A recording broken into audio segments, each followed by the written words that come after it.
여러분, 은혜 충만한 삶을 살고 계십니까?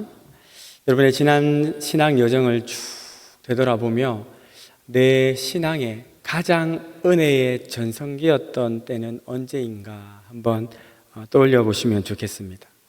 기도만 하면 주님이 기다렸다는 듯이 응답하시는 것 같고, 찬양과 예배의 시간마다 임재하시고 깊이 만나주시는 그분의 동행을 늘 경험했던 그 시절, 상황은, 환경은 크게 달라지고 개선된 것이 없다 하더라도 주님 나와 함께 하신다는 그 사실 하나만으로 늘 기뻐하고 늘 감사하고 늘 주님으로 행복했던 그때 말입니다. 아마 눈을 감고 가만히 그때를 떠올려 보면 그 시절 그때로 다시 돌아가고 싶다. 그때만큼 기도하고 그때만큼 다시 찬양하고 그때만큼 뜨겁게 주님 사랑하고 싶다. 그렇게 떠올릴 만한 그 시절, 그 신앙의 전성기가 다 있었을 것입니다. 그런데 우리가 그런 신앙의 전성기를 회상한다라는 것은요, 어떻게 보면 지금은 그때만 못하다, 지금은 정체기고 어쩌면 쇠퇴기이다라는 것을 반증한다고 볼 수 있겠습니다. 그때는 좋았는데 하는 것은 지금은 그때만큼은 아니다라는 것이죠. 우리가 신앙의 전성기를 누릴 때 경험했던 그 은혜, 그 감격은 다 어디로 간 것일까요? 무엇 때문에 그 은혜가 막히게 된 것일까요? 이 시간에 은혜를 방해하는 잘못된 습관들이라는 제목으로 함께 말씀을 나누기를 원하는데요. 먼저 여러분과 생각해 보기를 원하는 것은 이것입니다. 우리는 내 안에 은혜 없음, 내 안에 사랑이 식어짐, 혹은 내 안에 어떤 그 메마른 심령의 상태, 이런 일들을 항상 환경, 상황, 또 다른 사람을 탓하는데 주로 그 원인을 찾으려 애쓰곤 합니다. 왜냐하면 이렇게 은혜가 없는 이 상태가 나 때문에 일어난 일은 아닐 거야. 교회가 잘못했겠지, 목사님이 설교 준비를 덜 했겠지, 혹은 우리 순장님이 나를 위해서 기도를 덜 했겠지, 이렇게 자꾸 남 탓을 하고 상황, 환경 탓을 하게 되더라는 거죠.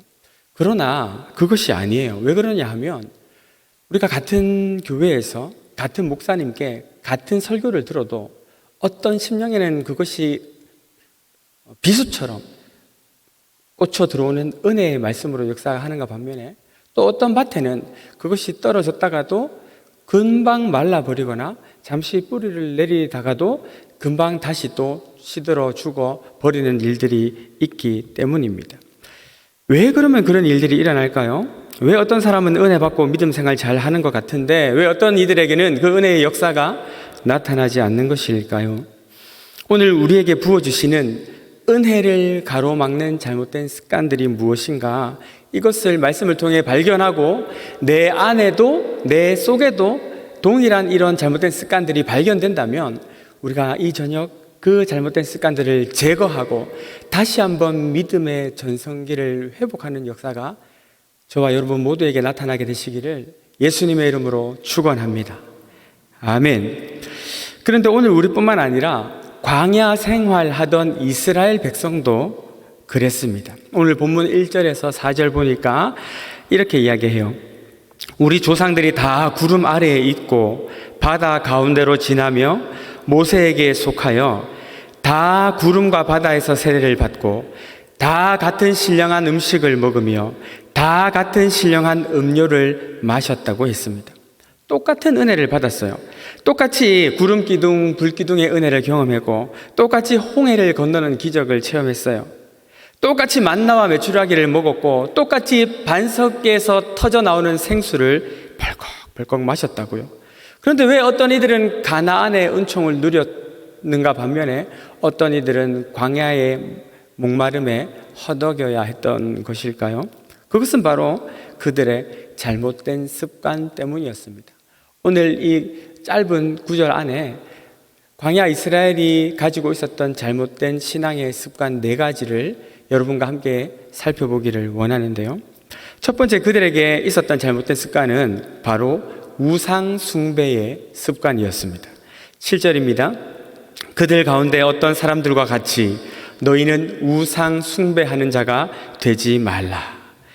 여기서 바울이 말하고 있는 이스라엘 조상들의 우상 숭배 사건은 구체적으로 무엇을 가리키느냐? 그것은 바로 출애굽기 32장 6절을 가르치는데요. 이튿날에 그들이 일찍이 일어나 번제를 드리며 화목제를 드리고 앉아서 먹고 마시며 일어나서 뛰놀더라.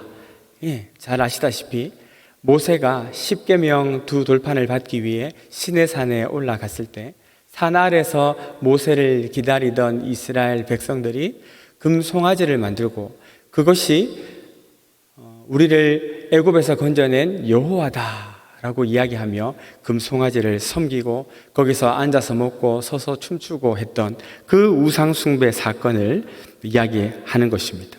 이 우상숭배의 습관이 그들의 마음을 하나님으로부터 차단시켰고 하나님의 은혜를 가로막는 나쁜 습관이 된 것입니다. 오늘날에도 마찬가지입니다.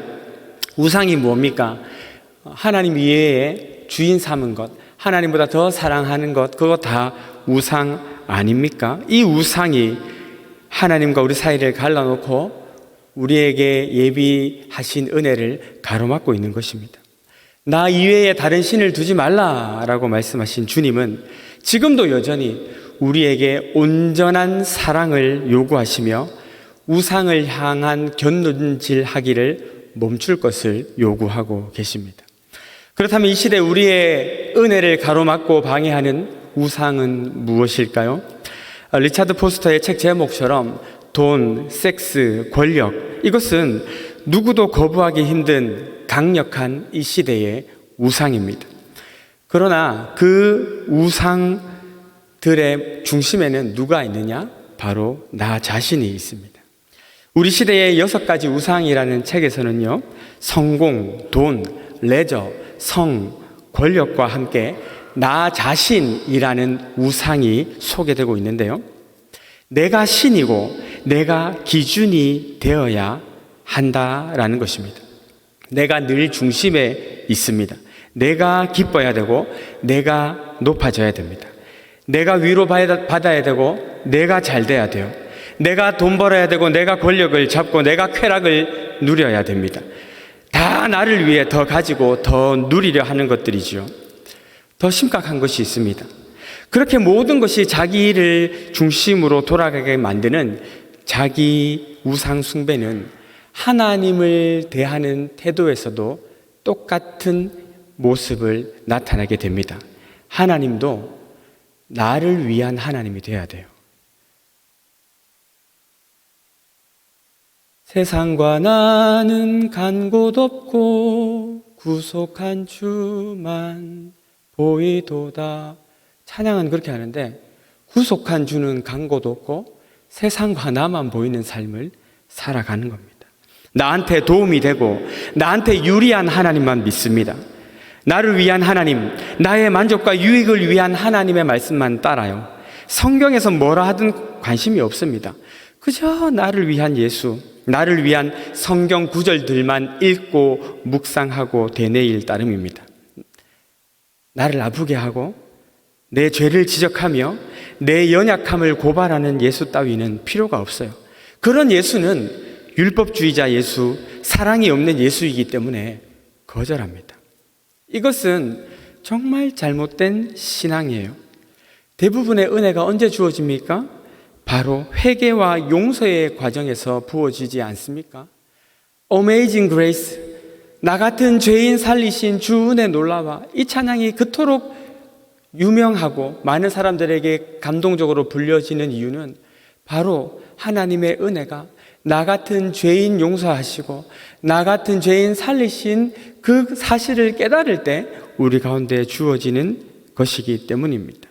그러나 더 이상 나의 잘못을 지적하는 예수 따를 마음은 없습니다. 내가 기준이고 내가 표준이고 내가 스탠다드인데 어디 성경이 감히 나를 판단하고 지적해? 있을 수 없는 일이라며 분노할 줄만 알지 회개하지 않습니다. 제가 그냥 두루뭉술한 이야기를 하는 게 아니에요. 저는 거의 매주 이런 종류의 싸움을 싸웁니다. 지난주에도 어떤 청년의 반복되는 용납할 수 없는 잘못을 발견하고 그와 만나 면담을 했습니다. 그래서 성경 말씀을 이야기해주고 공동체에 그것이 어떤 안 좋은 영향을 끼치는지를 설명해 줬습니다. 다 알아들어요. 그러나 그 청년의 대답은 이것이었습니다. 예, 성경이 잘못했다면 잘못된 것이겠지만 나는 내 삶을 고칠 생각이 없습니다. 저는 그냥 이렇게 살겠습니다. 이제 죄를 지적하고 주님께 돌아올 것을 촉구하는 소리는 그저 꼰대들의 잔소리 정도로 치부해버립니다. 이것은 정말 심각한 영적인 상태이죠. 여러분의 모습은 어떻습니까? 만약 여러분이 가슴을 치며 심령을 찢으며 회개해 본 경험이 아득히 오래되었다면 우리는 진지하게 생각해 보아야 합니다. 둘 중에 하나겠죠. 하나님 앞에 가슴 치며 울며 회개할 만한 죄를 계속 짓지 않고 거룩하고 순결하게 충성스럽게 믿음으로 잘 살아오셨든지, 아니면 그 죄가 죄인 줄 모르고 혹은 알면서도 애써 외면한 채 회개하기를 거부하며 살아왔든지, 둘 중에 하나 아니겠어요? 우리 진지하게 한번, 그리고 정직하게 한번 생각해 봅시다. 나는 나만을 위한 예수를 섬기고 있지는 않은지 말입니다. 이 자기 사랑, 이 자기 숭배, 이것을 버리지 않으면, 자기 우상화된 신앙을 버리지 않으면 예수의 은혜가 우리의 심령에 뚫고 들어올 여지가 없어요.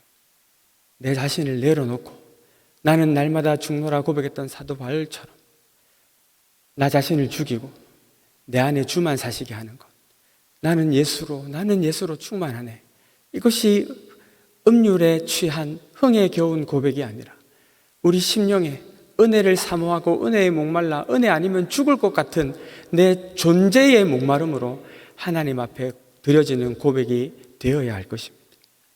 두 번째로 은혜를 가로막는 습관은 무엇입니까? 그것은 바로 음행이었습니다. 8절입니다. 그들 중에 어떤 사람들이 음행하다가 하루에 2만 3천 명이 죽었나니 우리는 그들과 같이 음행하지 말자. 당시 고린도 지역은요, 종교적 매춘 행위가 성행하던 곳이었어요.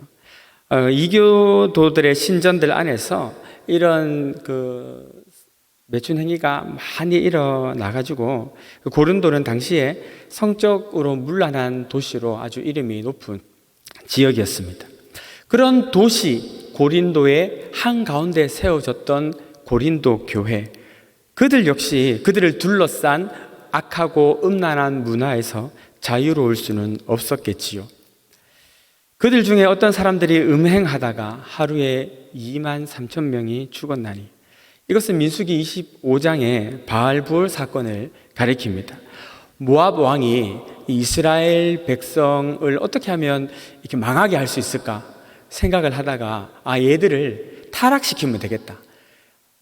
하나님의 은혜를 받지 못하게 얘들을 타락시키자. 그래서 어떻게 합니까? 미인계를 써요. 그 미인계에 수많은 이스라엘의 청년들이 넘어가지 않습니까? 그 결과 2만 3천 명이 열병으로 죽어버려요. 지금도 범죄하면 육체와 심령에 화가 임합니다. 고린도전서 3장 16절 17절에 너희가 하나님의 성전인 것과 하나님의 성령이 너희 안에 거하시는 것을 알지 못하느뇨. 누구든지 하나님의 성전을 더럽히면 하나님이 그 사람을 멸하시리라.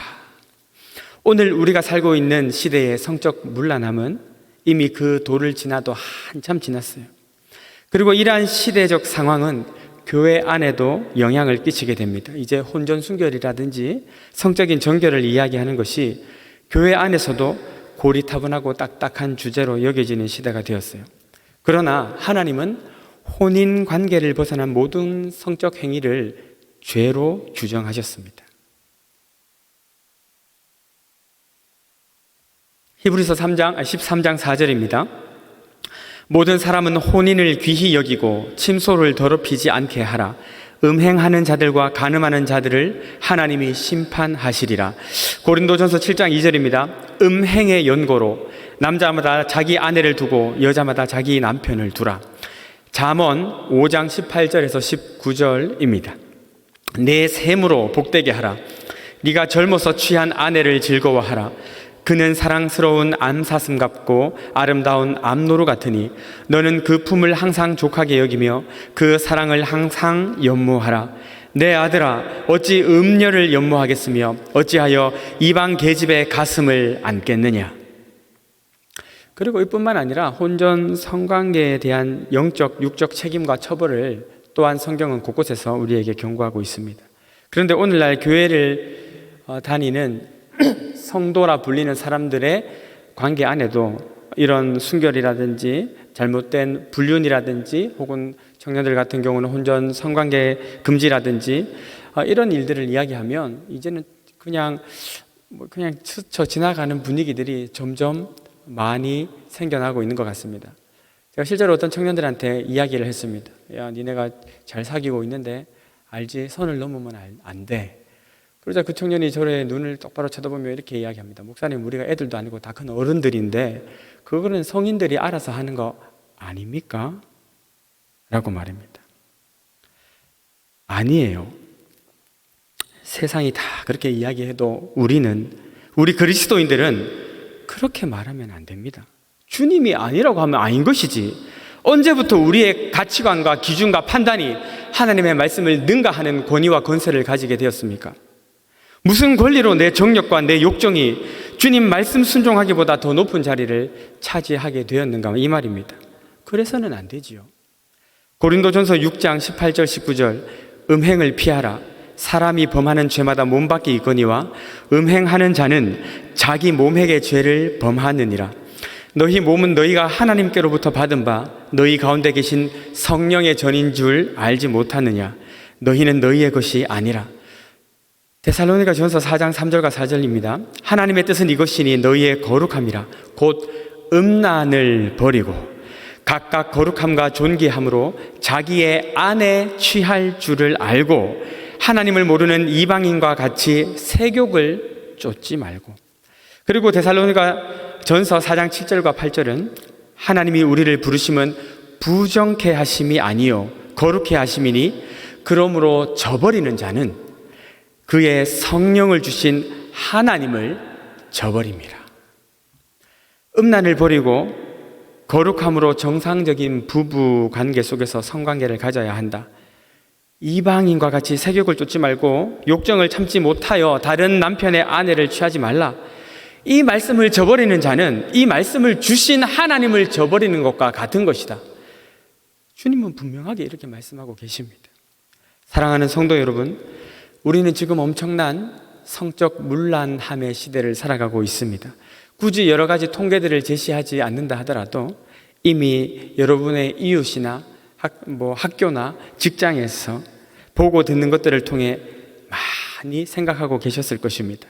진작에 간통죄는 폐지가 되었고 드라마 같은 미디어에서는 공공연하게 불륜과 비정상적인 관계들을 드러내고 있습니다.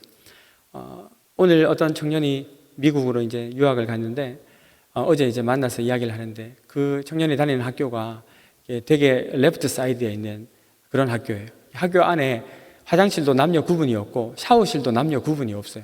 그리고 남자 화장실, 여자 화장실 이렇게 해놓으면 성차별이라서 안 되고 또 남자 화장실, 남자 샤워실을 따로 만들어도 게이들이 하도 많아가지고 별로 의미가 없대요. 그래서 그냥 한꺼번에 화장실 들어가 보면 남자도 있고 여자도 있고 그렇다는 거죠. 그리고 이제 무지개 깃발을 걸어놓은 교회들이 많이 생겨나고 그 강단에서 동성애는 잘못된 것입니다. 불륜을 멀리하시고 여러분의 아내를, 남편을 사랑하십시오. 이런 이야기 이제 하기 어려워졌다. 그 이야기 하더라고요. 세상이 그렇게 변하고 시대가 그렇게 변질된다 하더라도 우리 그리스도인들은 그래서 안 돼요. 우리는 순결하고 정결하게 살아야 됩니다. 하나님에 대해서도 순결해야 되고 내 남편이나 내 아내에 대해서도 순결해야 합니다. 그것이 바로 하나님의 뜻이기 때문입니다. 이 순결이 무너지면 은혜도 무너집니다. 혹 여러분 중에 이러한 거룩과 순결을 요구하시는 하나님의 말씀을 온전히 순종하지 못하며 살아감에도 불구하고 나는 기도하면 눈물도 나고 찬양하면 마음의 기쁨도 있고 하니까 나는 괜찮겠지. 안 괜찮아요. 그거 속고 있는 겁니다. 그것은 진짜 은혜가 아니에요. 진짜 은혜는 반드시 거룩한 그릇에 부어지게 됩니다. 큰 집에 금그릇도 있고 은그릇도 있고 나무그릇도 있고 질그릇도 있고 오만 그릇이 다 있어도 주인이 쓰는 그릇은 오물 가득한 금그릇이 아니고 깨끗하게 비어져 있는 질그릇인 것입니다. 하나님의 은혜는 명심하십시오. 반드시 정결하게 비워진 그릇에 임하게 되는 것입니다. 주님은 거룩하고 경건한 당신의 자녀들을 찾고 계십니다. 우리에게 부어주실 은혜가 부족해서가 아니라 귀한 그 거룩한 은혜를 담을 그릇이 없어 하나님이 답답해하고 계신 것 아니겠어요? 어떤 것도 음란과 거룩에 대한 하나님 말씀의 기준을 바꿀 수 없습니다. 주님은 말씀하셨고 우리는 순종하는 것입니다. 세 번째로 은혜를 가로막는 잘못된 습관은 무엇입니까? 그것은 바로 주를 시험하는 것입니다. 여기서 시험한다는 단어 페이라조는요, 하나님의 선하심, 능력, 지혜 이런 것들을 이렇게 진짜 하나님이 그만큼 능력이 있고 하나님이 진짜 그만큼 지혜가 있는가 한번 알아보자, 이렇게 이제 한번 시험해 보는 거죠. 다른 말로 하면 불신하는 거예요. 하나님이 정말 그런 하나님이다 라는 사실을 온전히 믿지 못하는 거예요. 9절입니다. 그들 가운데 어떤 사람들이 주를 시험하다가 뱀에게 멸망하였나니 우리는 그들과 같이 시험하지 말자. 이 사건은 민수기 21장에 나오는 사건입니다. 약속의 땅 가나안을 눈앞에 둔 상황에서 최단 코스 에돔을 통과하면 바로 갈 수 있는데 어떻게 됩니까? 하나님은 삥 둘러서 가도록 그렇게 이제 코스를 잡으셨어요. 그러자 이스라엘 백성들이 마음이 상하는 겁니다. 그래서 모세와 하나님을 원망하였는데 그때 하나님이 불뱀을 보내가지고 다 물려 죽게 하셨죠. 그러면서 그때 백성들이 이렇게 이야기합니다. 왜 우리를 애굽에서 데리고 나와가지고 이 광야에서 죽게 하는가? 여기에는 식물도 없고 물도 없고 이 박한 식물을 우리는 싫어하노라. 그 놀라운 하나님의 도우심과 말씀과 이적을 경험하고서도 그들은 하나님의 선하심, 그들을 인도해내신 하나님의 경륜과 섭리와 계획을 불신했어요. 그리고 하나님을 믿지 못하고 하나님을 불신하는 그 모습이 그들의 습관이 되어버렸습니다. 고린도 당시 교인들 역시 동일한 태도를 취하고 있었어요. 그들은 우상 숭배를 행함으로 그리스도인의 자유를 남용했습니다. 그러면서 이렇게 생각하는 거죠. 우리가 우상 숭배해도 하나님이 우리를 사랑하신다면 우리를 우상 숭배해서 건져내시겠지. 우리가 더러워지고 죄의 오염이 되면 하나님이 또 깨끗하게 해주시겠지. 하나님 사랑이 많으시고 오래 참으신다 하셨으니까 계속 그냥 참고 계시겠지. 하나님의 은혜와 능력을 자의대로 해석하고 자의대로 그냥 적용을 해버리는 거죠. 이것은 불신과 같은 거예요. 불신. 우리 중에도 그런 사람들이 있습니다. 불신이 습관이 되어버린 사람들 말입니다. 믿음을 이야기해도 바르고 진리를 바탕으로 한 바른 믿음을 이야기해도요, 자기 머리로 이해 안 되고 자기가 경험해보지 않은 것은 절대 믿지 않아요. 수용하지 않습니다. 그러면서 다른 사람들도 믿음으로 살지 못하도록 방해해요. 그런데 희한하게도 그런 사람들이 구원에 대한 확신은 또 많이 갖고 있어요. 한번 주신 구원은 절대 소멸되지 않는다. 그러므로 우리는 아무렇게나 살아도 괜찮다. 이런 대단한 구원의 확신을 가지고 정작 살아가는 삶의 모습은 불신과 불순종을 벗어나지 않습니다. 그런데 이것은요, 아주 상당히 구원파적인 믿음이에요. 만일 누군가가 진실로 죄사함과 구원의 은총을 경험하게 된다면 그는 그 은혜를 빌어 방종하는 삶을 사는 것이 아니라 주님의 말씀에 순종하며 그분의 영광을 위해 살려 노력할 것이기 때문입니다. 우리 중 대부분은 그리스도를 나의 구주, 나의 하나님으로 영접한 하나님의 자녀들일 것입니다. 주님은 진실한 우리의 믿음을 보시고 당신의 영원한 나라로 우리를 올려가실 거예요. 그러나 그것이 다가 아니지요. 우리는 이미 얻은 구원을 향해 가는 동안 아직 얻지 못한 구원, 아직 오지 않은 하나님의 나라를 이 땅에서 살아가야 합니다. 내세, 천국, 구원 이것만이 중요한 것이 아니고 이 땅에서 거룩, 성화, 하나님의 나라를 추구하며 살아가야 하는 것이죠. 그 가운데 우리는 온전한 하나님의 뜻을 향한 신뢰, 믿음이 있어야 한다라는 것입니다. 마지막으로 은혜를 가로막는 잘못된 습관은 무엇입니까? 그것은 바로 원망입니다. 원망. 10절입니다.